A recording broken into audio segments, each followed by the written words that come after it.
Football মাঠে গোল বন্যা বইয়ে দিয়ে নিজেকে গোট বা গ্রেটেস্ট অফ অল টাইম মানে সর্বকালের সেরা প্রমাণে ব্যস্ত লিওনেল মেসি। অন্যদিকে আমেরিকার কানসাস সিটিতে আরেক মেসি ঘাস খেয়ে ফুটবল প্রেমীদের মন জয় করে নিচ্ছে। শুনে অবাক হচ্ছেন? আসলে এই মেসি কোনো মানুষ নয়, একটি ছাগলের নাম রাখা হয়েছে, যার ইংরেজি প্রতিশব্দও গোট।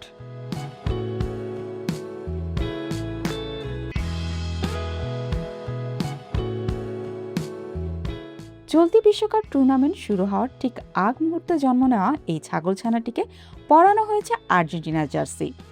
আর্জেন্টিনা দল এবার কানসাস সিটিতে নিজেদের ঘাঁটি বানিয়েছে, আর তাদের ঠিক কাছাকাছি বার্কলে রিভার ফ্রন্টের এক শিল্প এলাকায় এই ছোট মেসি তার পালের আরও 40টি ছাগলের সাথে মিলে 55 একর জমির ক্ষতিকারক আগাছা পরিষ্কার করার এক মহৎ দায়িত্বে ব্যস্ত রয়েছে।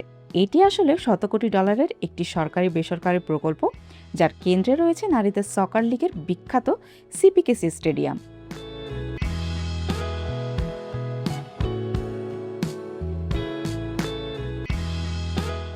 খামারের মালিক কাইল আলভিস পুরো বিষয়টি নিয়ে বেশ রোমাঞ্চিত।